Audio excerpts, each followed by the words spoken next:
Hey folks, welcome back to the channel. Today I'm going to do a video that's kind of off the beaten path for what I normally do, and I'm hoping it's going to be well represented or well taken.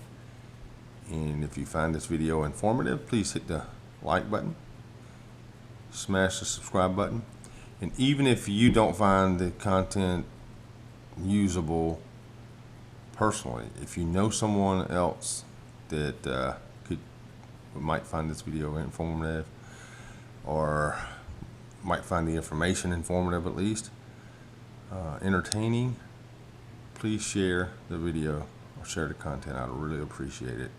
But I really would like for you guys to smash the subscribe button if you haven't already. I know I don't get a lot of views, and that's okay. If I reach out to one of my viewers on this video here and you find it useful, then I've done my job here. I'm going to try to keep this video under, I'd say, 25 minutes if I can. I don't have anything scripted. Everything's going to be off the cuff, so bear with me here. I just want to make sure that I kind of get the information out. First off, guys, I want to say that I totally advocate responsible, legal, those kind of go hand in hand, responsible, legal gun ownership. Here in the United States where I live, and any other country where it's legal to do so. And I know some of my viewers don't live in the United States, so make sure you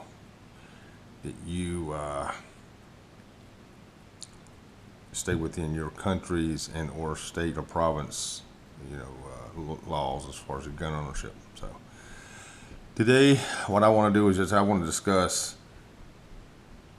things I've run into over the years. I've been a firearms instructor for right at 19 years. I've had the opportunity to help assist new shooters, and I just kind of want to go over some things that I've noticed with new shooters over the years and things that I've kind of done to assist new shooters when it comes to handling a firearm for the first time and or getting proficient with one. So this is just going to be my take on it. Like I said, it's not scripted. It's not, I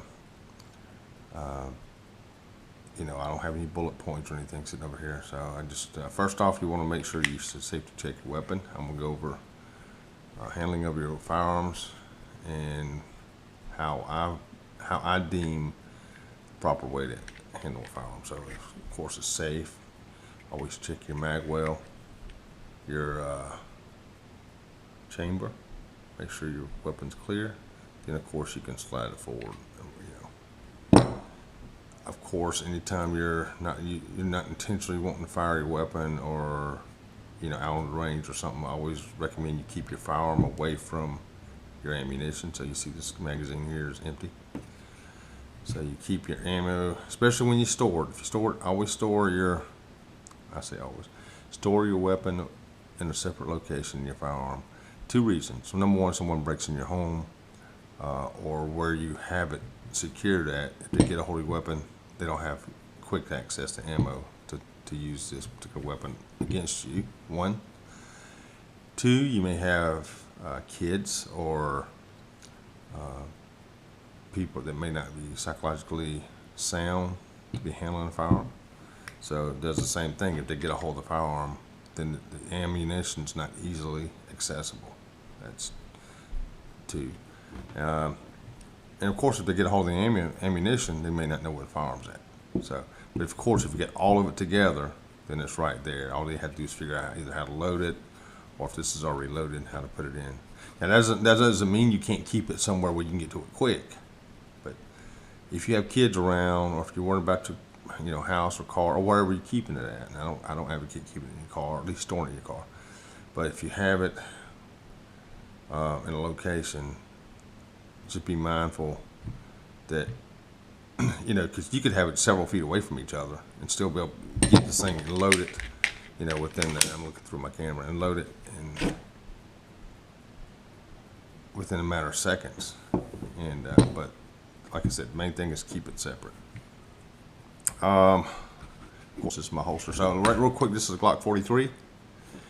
It's what I carry in my waist when I'm not working. So I have an extended bag also that I always keep loaded. This one here is unloaded, as you can tell. I usually keep this one loaded also, but for the sake of this video, I want to show you guys and girls how you should handle a weapon. If you're out here cleaning it, and I got a video on me breaking down, not this weapon here, but another weapon, and cleaning them, but they pretty much, once you get these things broken down past the first stage, they're pretty much real similar as far as, you know, continue to break them down and cleaning them. So, and if you guys want to see that, if you want to see a video on me breaking this particular weapon down, doing a video on you know, the nomenclature and everything else on the weapon and cleaning it, let me know. I'll do one.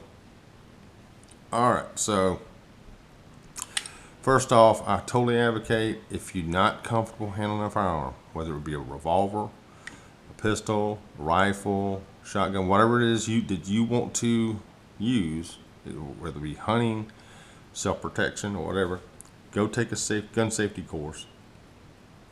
Go get a CWP permit. I definitely advocate that anyway. Get a CWP. A lot of these CWP classes, they will walk you through, and well, they're almost mandated. You have to go to the range. You have to qualify. You have to shoot them. And a lot of these instructors, a lot of these trainers are actually just, they want you to be a confident shooter, and that's the big thing. To be a confident. You don't have to be a perfect shot. Just be confident with your weapon. All right. First off, if you're out in the public, or if you're out like at a gun store, for example, right, and you want to see a firearm, and the firearm's laying in the case, say, hey, sir. Some of them have them with the firearms open like this, and some of them have them with they're closed. And this is what I teach my kids. That's what I teach people that you know, for the very first time, you teach how to handle weapons, because it's important to understand what you need to do when handling a weapon and how people perceive you when you're handling a firearm. And if you're confident, and if you handle the weapon like you know what you're doing, people will. Sorry, I didn't understand. You know what I'm saying? People will give you that respect, and they will understand that you know what you're doing. And that's half the battle, being confident with the weapon. So first off, if you take a weapon from someone, if you ask like somebody at the store, can I see that weapon, please? The first thing they should do, if it's closed, is safety check that weapon. All right, they should open it, check there, and of course, a lot of these you can just put your finger in the magazine well, and you know that it's safe, but you still look in the magazine well. If there's not a bullet, if there's not a magazine in there, which is here, there's nothing there, and there's nothing there, then this thing is completely safe. It can be closed, it can be fired, and it's not going to go off. All right. If the person behind the counter, or a person you're asking to speak, you know, asking if you can observe or look or handle that firearm, doesn't safety check, that should be the very first thing you do. Anytime you pick up a weapon, you always make sure it's safe. So if they hand it to you like this, which they shouldn't, but you know, I guess some people may, first thing you should do when you grab it, and most of them is going to have a safety release or a catch right here. Rack this back, open it, and look, check. That does two things. If I hand you a weapon, it lets me know that you understand, that you're confident enough to know that you're checking the weapon to make sure it's clear. If anyone ever asks me to hold a firearm, this is how I hand it to them, unless I'm on the range. If I'm on the range and it's perceived to be a hot range, and I'm teaching someone how to shoot, then if I hand them a weapon, of course I keep it pointed down in a safe direction, downrange.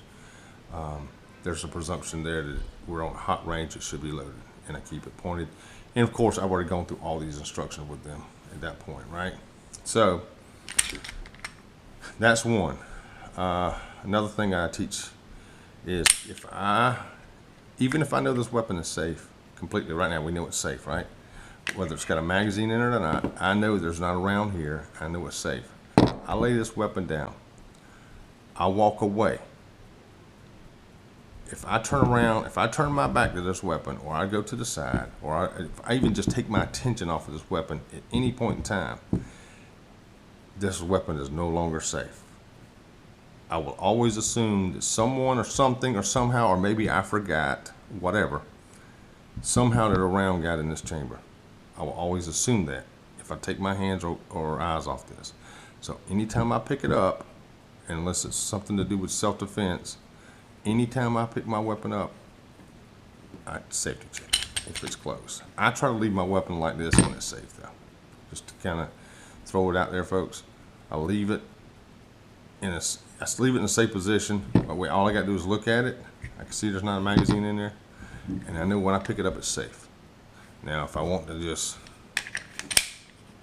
now I know it's not safe, which this is unloaded, but I know it's, if that was rounds in there, it would be safe. So that's how I normally leave my firearm when it's not in use.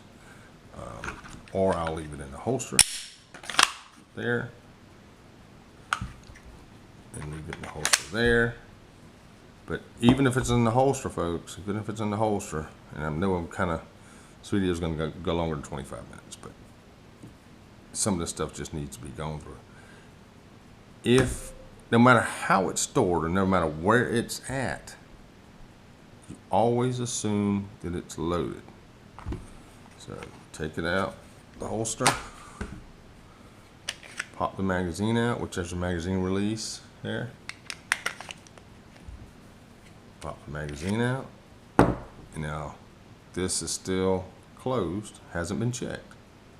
So I assume that there's a bullet in there. How do I verify if it is or not to make sure it's safe? Slide it back. Now check it. Nothing flew out. Make sure there wasn't one in here that maybe fell down and got caught right there. And of course, check the magazine. I just took it out. So now this gun is completely safe. This is how I hand. Long story short, this is how I hand a weapon to someone that wants to look at or wants to, I don't know, maybe practice, you know, setting the trigger, resetting the trigger, and just practicing their trigger pull. This is how I hand it to them, regardless. Unless I'm on the range and we're actively using the weapon, this is how I hand it to them. If you hand someone a weapon, if you own one, and someone says, hey, can I use that? Or can I, well, no, sorry. If someone says, hey, can I see that? This is how you should hand it to them. To me, my personal opinion, any other way than this, then the person don't know what they're doing. If I go to a store and I ask the clerk or the person behind the counter, can I see this weapon? And they hand it to me any other way than this, then I automatically assume they don't understand the manipulation of the weapon and they don't understand safety practices. And that's the key word, safety practices here, okay? All right, so that's how you safely handle a weapon. That's how you safely hand a weapon to someone else to inspect or check or whatever. And I teach people, like I said, I teach people that I encounter or that I train, you don't take a weapon from anyone unless it's like this. And if you choose to, like the clerk doesn't hand it to you like this, even if you see the clerk safety check it, as soon as they hand it to me, what I do is I clear it first, right? As soon as they hand it to me. That tells them one thing, that I know how to manipulate the weapon. I know that I am checking to make sure it's safe. And once you get into the practice of doing it, it's second nature. I do it regardless. Someone hands me the weapon like this, I still check. It's just something that's instilled in me, and it doesn't take but a split second to do it. All right, so let's get to firing of the weapon here. Of course, you gotta have a round in the chamber for the weapon to go off. The slide has to be what they call forward here. The trigger has to be set. In other words, it has to be set like this. So when you pull the trigger, and let's just double check. We know it's safe. And it's safe. Okay. Slide forward, and then you squeeze the trigger. And I'm moving my hand out of the way so I can get this on video, folks. Squeeze the trigger, until the hammer falls. And I say hammer, there's a firing pin in there. Firing pin falls. So squeeze, squeeze, squeeze, squeeze, squeeze, squeeze, squeeze. Boom. Until it discharges. And then what happens then, folks, is the slide will go back. And if you watch the trigger, kicks the trigger back forward. Boom. And now it took the bullet out of the magazine if it was in there, fed it up, chambered it back into the firing chamber here, and now it's set to go again. Squeeze, squeeze, squeeze, squeeze, squeeze, boom. And that's how it goes. And it continues that cycle until these magazines run completely out. All right. So that's kind of the general mechanics of what's going on. Technically, there's an explosion in the barrel or the chamber, and it forces the bullet down the barrel, so on and so forth. It's got rifling in the barrel, causes the bullet to spin, and keeps the projectile going in a straight path, or spirals. It helps, almost like a football. But either way, that's getting too technical for this video, folks.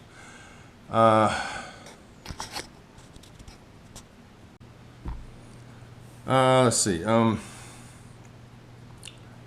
just going to go over real quick some of the things that I teach briefly, and some of the things I see briefly with new shooters. All right. First thing I teach some people: sight alignment, trigger control. So sight alignment. What's that? You take your sights, which this is rear sight, this is front sight. You line these sights up. Let's see if I can do it. I don't have my glasses, guys. And I'm trying to look through a camera to do this. So bear with me. Alright, you try to line these sights up.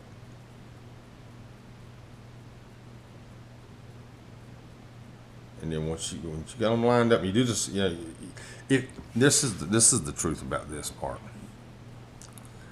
Maybe at first it's not so natural, but once you do it a few times, and I really do mean a few times, once you do something a few times, your mind coordinates that.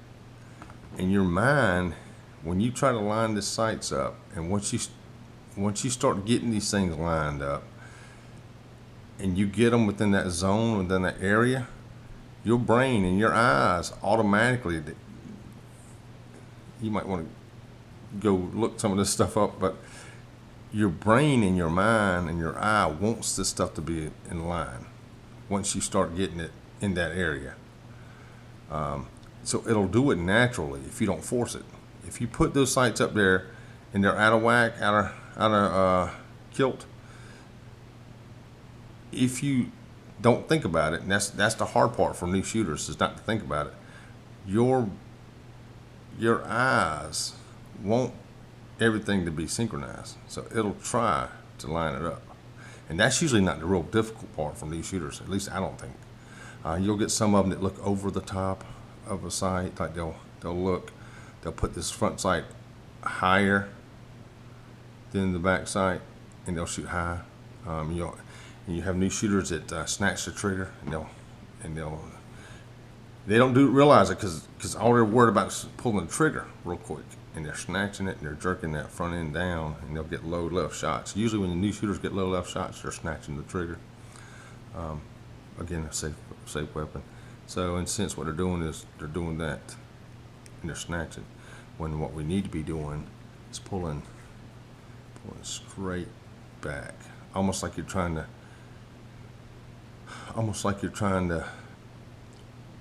poke yourself in the chest, because your chest, because your hand's straight out in front of you, folks. I guess right like this. You're trying to pull straight back, and at first you need to be deliberate about it. And when I haven't fired my weapon in a while, I haven't shot in a while, I get out in range. I intentionally do that deliberate pull, and what happens with me, and I can only speak for myself, is there's either a tendon or a muscle right here in my finger, and I can feel it pull when I make it a deliberate intent to pull my trigger straight back. I can feel that pull, so I'm always looking for that pull in my finger here, and back in here on this side is where I feel it. And when I feel that, I know that I'm pulling straight toward my chest. If I don't feel it, that's when I kind of like, okay, what did I just do? But that's personal.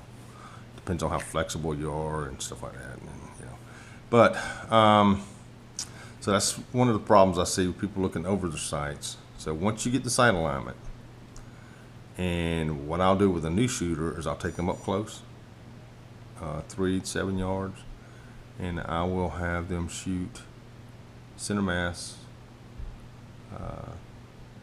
You know, no time, no pressure, just, you know, shoot me 3 rounds. And of course you want to see them within, you know, within an area like that. You know, shouldn't be one in the center, one toward the head or like that. If there's 3 to 7 yards, everything should be within a plate. So especially for a new shooter.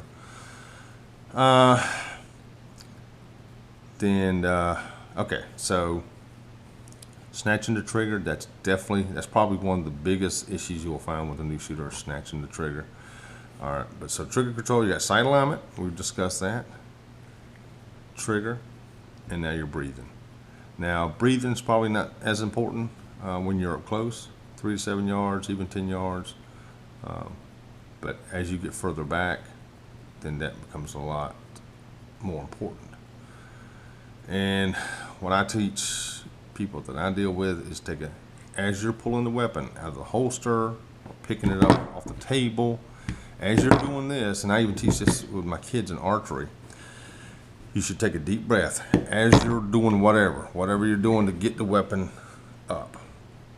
As you're doing that, take a deep breath, let it halfway out, and then do whatever you need to do as far as firing the weapon. If you have to change magazines, maybe it's a magazine change, if you have to change magazines, take the opportunity to take another deep breath, let it halfway out. Excuse me. That's your 3 main areas: sight alignment, trigger control, and your breathing. What the taking a deep breath does is it feeds oxygen to your brain and your eyes, gives you a nice, good amount of oxygen it's going to feed to your brain. At that point, if you have to pause or you hold your breath or pause your breath, you've got plenty of oxygen feeding your brain and your eyes. So just practice that. You can practice it at home, like I said, with an empty weapon. You know, put your holster on, draw, come on line, make sure you take a deep breath. Come on line, and squeeze the trigger. Same thing. Come on line, squeeze the trigger. So, and you don't have to squeeze the trigger. Just practice that. And at the end of the day, it's about being comfortable. Being comfortable manipulating the weapon, being comfortable holding the weapon, being comfortable being not being scared to pull the trigger. And now we're gonna get to that part of it. What I find most shooters are scared to pull the trigger. Let me get this over with. And they'll get online and they'll line these up, whether they do it quick or slow, and you can see the barrel shaking most of the time because they either hold it too tight or they're nervous, or a little bit of both. And then, a lot of them hold it too tight because they're nervous, and they squeeze this weapon to death, and that's causing, panic in the brain. It's causing their muscles, like I said, to shake, shiver, and it's just causing a lot more unneeded strain and stress on the entire situation. And it's easy to sit here and say, "Oh, don't panic," and don't. When you fired hundreds of thousands of rounds like I have through a weapon, and you're talking to someone that's never done it. So the best thing to do with a new shooter, and this is what I advocate to every one of you, is go out and shoot. Go out and practice sight alignment, trigger control, and breathing. Go out and do it. The more you do it, even if you can't go out and do it, manipulate the weapon. Practice your dry fire, what we call dry fire. Practice it. And don't snatch the trigger. Make it deliberate. Make it deliberate. Now revolvers are a little different because they got a cylinder, but still the same thing with a revolver. You flip the cylinder open, make sure it's safe. What I like about revolvers versus this is you can sit with a revolver and practice the trigger, without having to reset the weapon. But even that's not this bad. I can sit here all day pretty well. I can sit here for a while. Just keep doing it. All right. Now, different people tend to tell you to do different things with your finger. I don't want to get into that just because some people's fingers are longer than others. I know how I shoot and how I advocate it with people I teach. But the main thing is whether you put your finger all the way into the joint or whether you ride it out on the tip is to pull it straight back.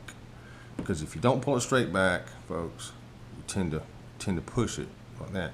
And if you practice pulling it straight back like that, it'll stay straight.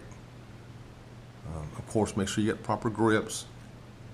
That does make a difference. Because if you got a gun with the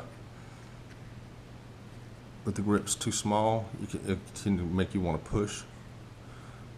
So make sure you get proper grips. And this, of course, the more you shoot, the better, the more comfortable you are with certain weapons, regardless of the size of the grips or not. And this is small, but this is how I like it concealed.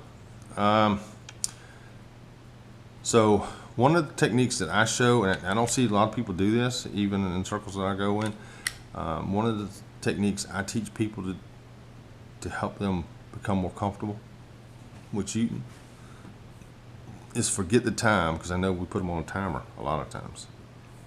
Is forget the time. I'll get them up close. I say like 3 to 7 yards, and sometimes I'll get them back to 10.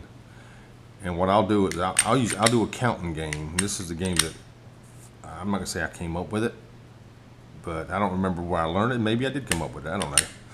But I do a counting game. What I do is I tell them, this is what I do.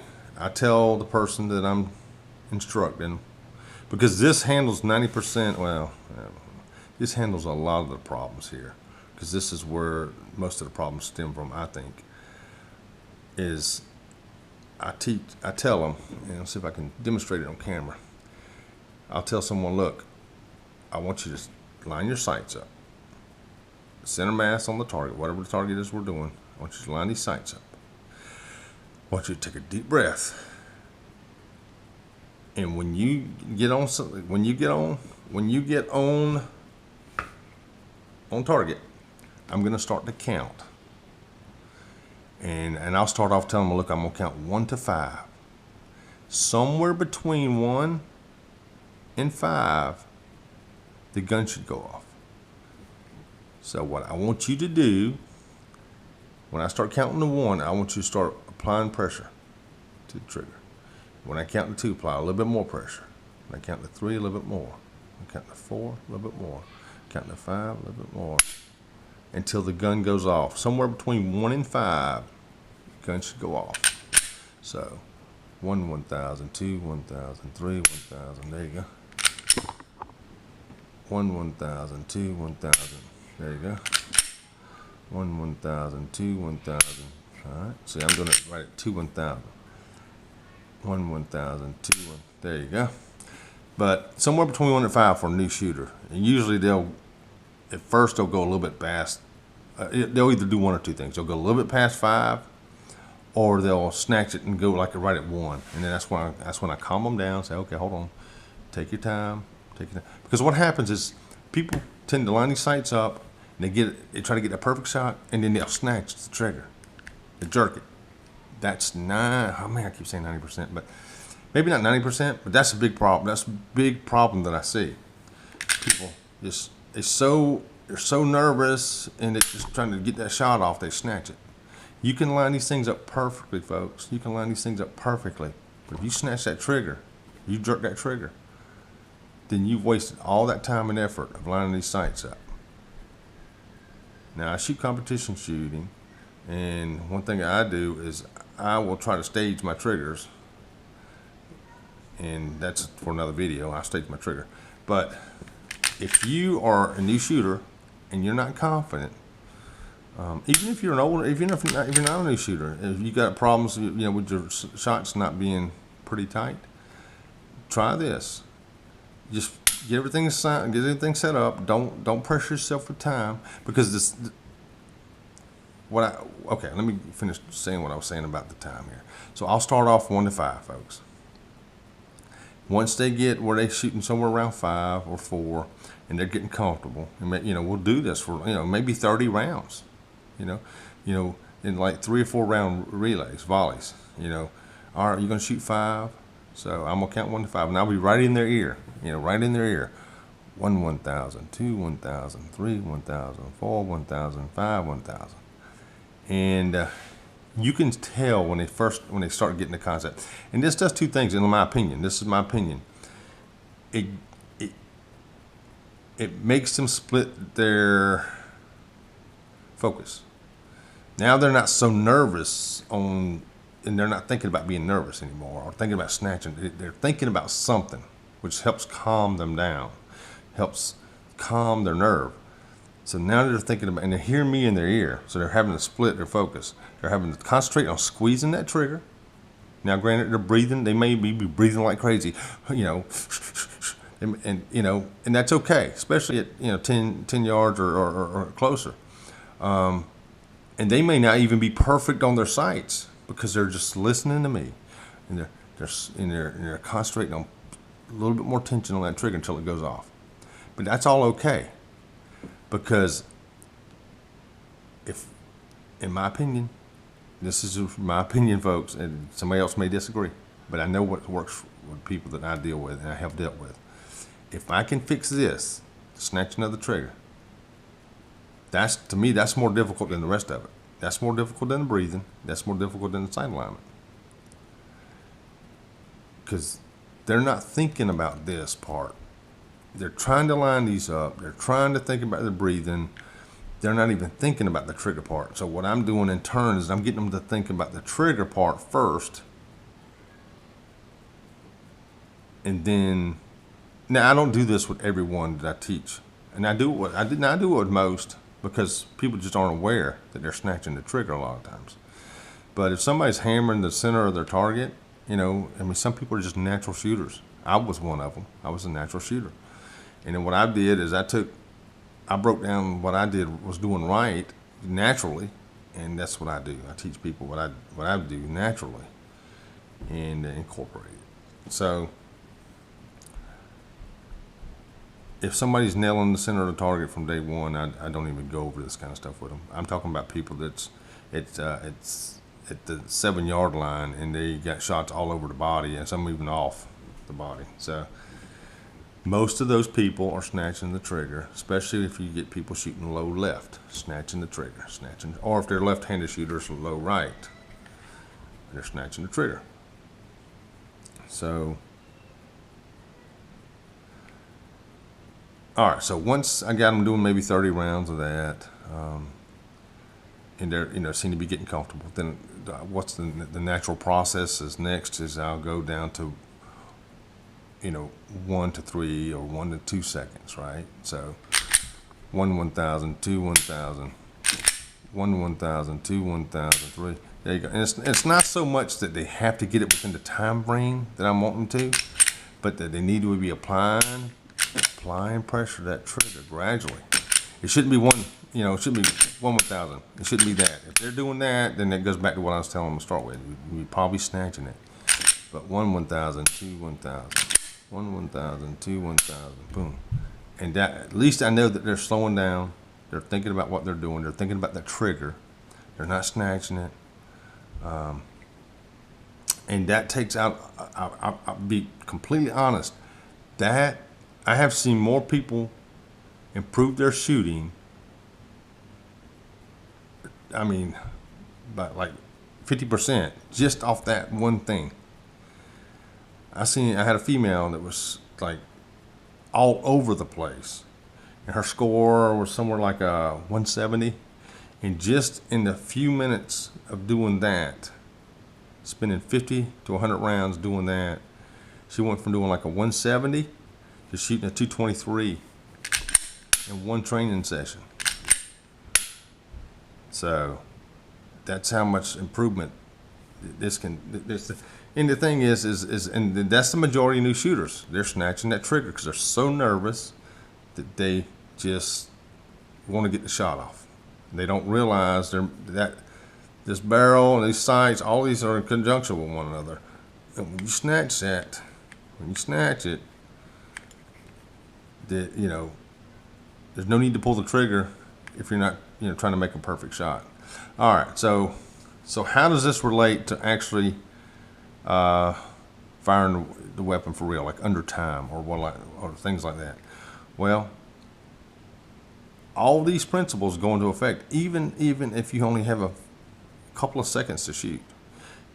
The counting 1/1000, 2/1000, all the way to 5, for example, that can be brought down to milliseconds. 1/1000, 2/1000. It can be brought down to a quicker timing. Every time you shoot, it should be in a rhythm, and that's what it's all about, a rhythm. And you dictate the rhythm. If you only got a split second to shoot, boom, it's a rhythm. You pull straight back, you don't snatch it. It's a rhythm. All right, folks, I just had some camera issues. I'm sorry. I'm trying to remember where I was at. Oh, yeah, the rhythm. The rhythm of firing a weapon. It doesn't matter how fast you have to shoot the weapon. If you get into a rhythm, sight alignment, trigger control. Number one, when the gun recoils, it recoils for two reasons. Number one, the bullet causes it to recoil, but the recoil also resets the weapon to make it where it can fire again. If you got your hands and everything set right, the weapon should almost completely fall back in place.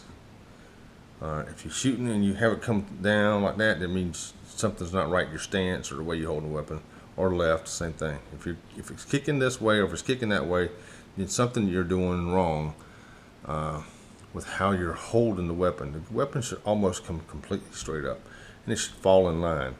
And once you get comfortable shooting, I know I got the camera at the wrong angle here. There we go. Once you get comfortable shooting the weapon, and you get that rhythm, by the time this weapon comes back down, even in a rapid fire situation, there you go. By the time you should be already applying pressure to that trigger, and you'll get to understand your particular trigger on your particular weapon. That's why you get the weapon, you practice shooting it. You practice shooting it. When this weapon comes back down and lines up, you should already be putting pressure back on that trigger. And it can be really fast, but even if it's really fast, you should still be using those principles. Pressure on the trigger until it goes off. Pressure, pressure, pow. Pressure, pressure, pow. Not snatching.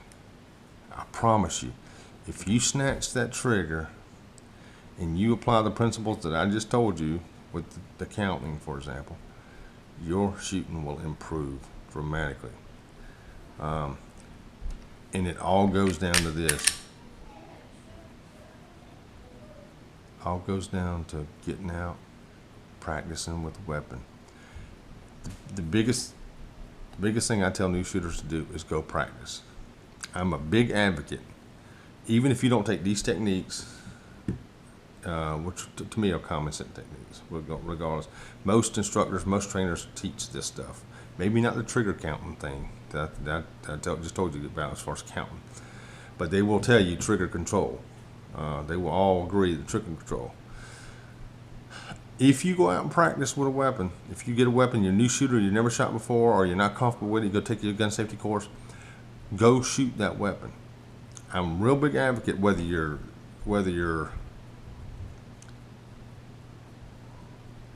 skills are great or not, you will become a better shooter. Shooting to a point. You may not be an Olympic shooter, but you will get better to a point. You can always improve. And the more you shoot, the more comfortable you get with the weapon. The more you clean your weapon, this is why I teach people, clean your weapon, especially like shotguns. I know a lot of people are real uncomfortable with shotguns. And clean your shotguns. Tear them down, put them back together. The more you manipulate a shotgun, for example, the more comfortable you become with it and making it safe. All right, folks, had another camera issue here, and I'm almost at the end of this video. But I just want to highlight a few things, and I know I've probably gone way over. I've had to restart this camera twice. But the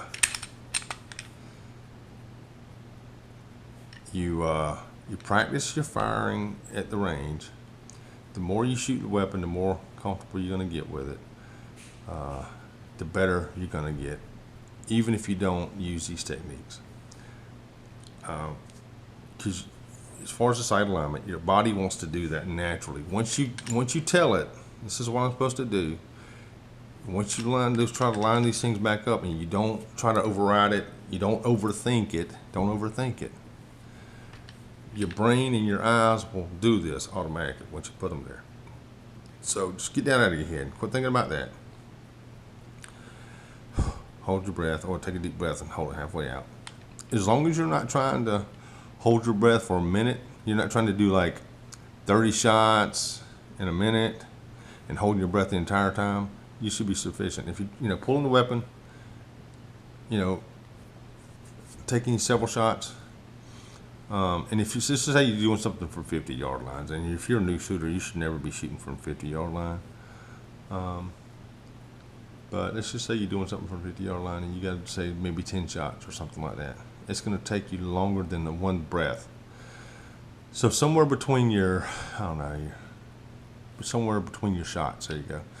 You should take a little halfway out and get that fresh oxygen in your lungs. But I do not advocate a new shooter shooting from 50-yard lines. Although having a shooter shoot from 50-yard lines, I guess, will reinstill into them that it's not that easy to hit something from that far away if you're not used to doing it. So, all right, again, folks, gun safety. Make sure if you get the firearm, make sure it's safe before you manipulate it, before you get it from anyone or someone hands it to you like this. Make sure you manipulate it and check it. Make sure it's safe. Totally advocate a gun safety course. Having someone, a professional, walk you through this stuff, showing you how the nomenclature, showing you how to handle the weapon correctly, how to hold it. And I know we didn't go over the hold, grip, and that's not a real big debate. You got some people that believe doing what they call a teacup type method, thumbs pointed, depends. Mine more so the type of weapon I'm shooting at the time. I like to wrap my thumb a lot of times because I'm an old revolver shooter. That's the way that they taught you or teach you how to shoot a revolver. You're cupping it. So over the years, I've had to change my grip because to me this is a lot more precise shooting position or hold for a pistol. Pointing the thumbs toward your target type thing. And I'm trying to point your thumbs toward the target. Pushing it out, pointing your thumbs toward the target. Also the different stances, and we didn't get to a stance, but you have what you call, more of a squared up stance, where your old revolver shooters had kind of like a weaver stance, old police stance, where you kind of stick one arm out and you cuff it, or even if you did the grip and push pull, where you can cup it. But that's all personal preference. I really don't get too much into the stance as long as they're locking it out. Of course, remember when you're shooting especially a pistol, you want to keep your wrist firm. That's where the push pull. Even when you point your thumbs, the push pull comes in handy because it helps you secure this wrist. Because with this type of weapon, the recoil is real important to reset that weapon so it'll fire again. And if you, what they call limp wrist, if you limp wrist it, then when you fire, it doesn't go all the way back because you're not securing this wrist. So you'll get either a stovepipe or whatever where it doesn't eject completely and it doesn't reset that weapon. So if you're having that issue, then you might want to start firming up your grip a little bit more, doing your push pull to help firm that grip up. All right, folks, this is just I know I went probably way longer. I haven't edited it yet, so I'm guessing I went over 30 minutes probably, and I apologize. If you folks want to see any more information pertaining to this weapon here, Glock 34, this is my personal weapon. It's a 9mm. What did I say, 34? I'm sorry. Glock 43. If you want to see me tear it down, clean it, explain about the barrel, springs, all the stuff in here, I will gladly do that. But I don't want to waste my time. I do it occasionally anyway, but I just don't want to waste my time if you folks don't want to see it. If you found this informative, again, folks, smash that like button, smash the subscribe button. I know this is a detailing channel for vehicle detailing, and I'll tell you this, good folks, I did tell you just the title, the guaranteed worst detailing channel, right? I did warn you. But if you know someone that wants to, become more proficient at firing a weapon and owning a weapon, send them this video. Maybe the technique, the firing techniques, or I discussed here will help. Maybe they're snatching the trigger. Maybe they don't know how to fix it. Maybe the technique I just described to you folks might help them fix it. Is that the only way to help fix that problem? No, but that's one effective way that I've used in 19 years to help combat snatching the trigger. And it works most of the time. And of course, if it doesn't work, then you go to something else. But also, being comfortable with the weapon, being comfortable getting out and pulling the trigger is going to make it so much easier. So get out there, shoot, get out there and be a responsible gun owner. Definitely advocate getting your CWP, exercise your Second Amendment rights, and God bless you folks. Again, like, subscribe to the channel, I'd appreciate it. Thank you.